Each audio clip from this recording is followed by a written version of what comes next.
here's Brody Brazil. So NFL training camp is back. This is the first week of full pads, and for the San Francisco 49ers, it really feels like here we go again. There's a lot to be excited about. In fact, so much, the fan base might just want to try and skip past the regular season and try and get right back to the Super Bowl. I mean, they were in that game last year. They only lost to Kansas City in overtime. They're returning most of their team from last year. Brock Purdy is one step older and wiser and smarter and stronger. And you really right now with Ayuk and Williams only have two players that you're kind of questioning about when and where and how do they come back. Other than that, there's not a lot of controversy surrounding the 49ers. Like, this is kind of an icing on the cake situation. You as a sports fan, you as a football fan, you know, for good teams, it doesn't always happen like this. There's always a controversy. There's always an obstacle to try and overcome. But for the 49ers, like, it's all kind of laid out. The path is there. They'll still have to do the hard work and get the job done. But here we go again. Kind of feels like if all goes as expected, like they're going to be in the mix for a Lombardi Trophy, maybe the 6th of their franchise history. So I want to talk about Brock Purdy and coverage of 49ers training camp in Santa Clara, because I saw this tweet from David Lombardi. By the way, tremendous follow on social media, does a great job over on his YouTube channel. I'm pretty sure most of you are already watching it based on his metrics. But I want to bring up something David mentioned over on Twitter saying, and this was a couple days ago. I understand the day after this, I think Purdy had 4 interceptions in 11-on-11s. But Brock Purdy threw 11 interceptions at 49ers training camp last year, 2023. He finished that season as an MVP finalist and was ranked number 1 by a wide margin in essentially every efficiency category, including quarterback rating. The internet needs to get better at tracking camp/practice. So again, everybody was kind of freaking out a couple days ago. Purdy threw 3 picks at training camp, and then the next day, 4 interceptions on 11 or 12 total attempts. It's enough, right? A headline is enough to get you going, whoa, what's going on here? Something wrong here? When it's quite the contrary. Like, we know last year, Brock Purdy at this point was still dealing with an injury going into the season. This year, there's not a lot of that.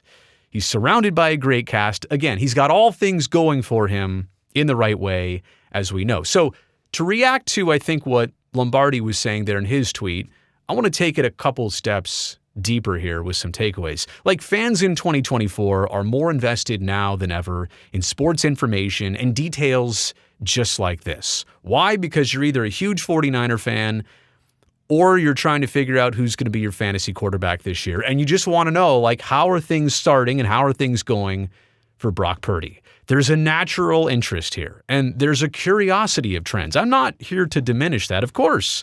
When I'm scrolling through and I see that, I want to look at it. I don't know that I want to sink it in or I want to make much of it. But of course, I just want to be aware of the situation.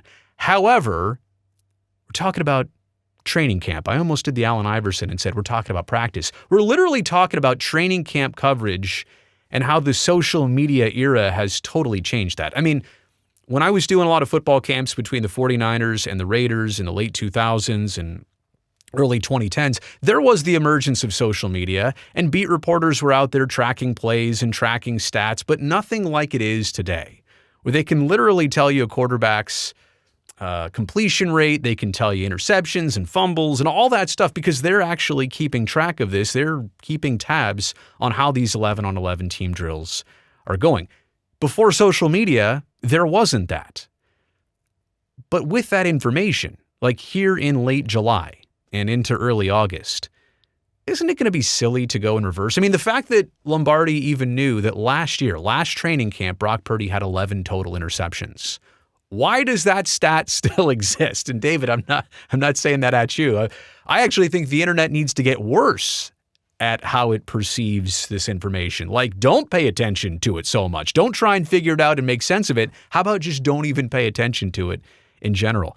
Stats here from training camp are going to feel silly and pointless come November when the 49ers are wherever they are in their season.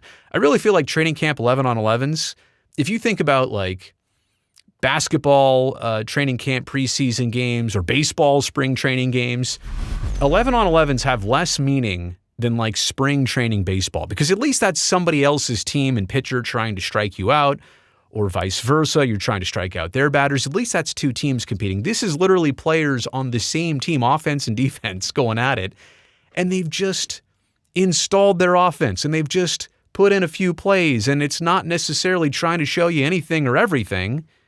And it's all fresh and new. Granted, the personnel, in large part, are the same people for the 49ers and a lot of teams around the league. Like, there is turnover everywhere, but granted, nobody's new. This is not their first football training camp or practice, but consider where the team is at. They don't care about stats or completions or interceptions or fumbles.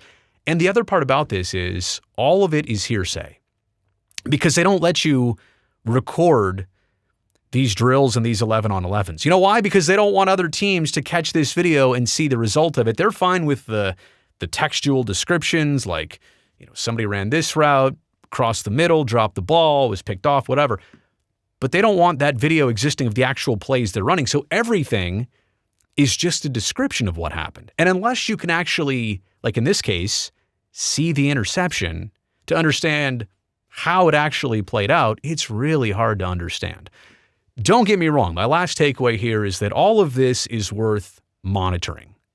If Brock Purdy ends up throwing 27 interceptions in 2.5 weeks of training camp, okay, then maybe something's going on. But you know what? Maybe absolutely nothing is going on here. Like I said, there's a lot of optimism surrounding this team. It's literally a golden road, it feels like, that awaits this team so long as they stay healthy, so long as they do what they're supposed to do, so long as you get the Williams and the Ayuk situation squared away. Like, you are very much in the driver's seat here. You got a lot going for your franchise, not only this year, but seemingly moving forward. A lot of pieces in the right places. So don't read into training camp too much.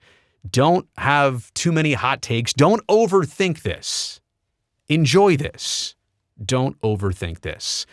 You've made it here to the end of the video. I really appreciate that. Thumbs up down below. That'll greatly help me, this video, and this channel. If you're new here, that's actually good. I'm glad you found me.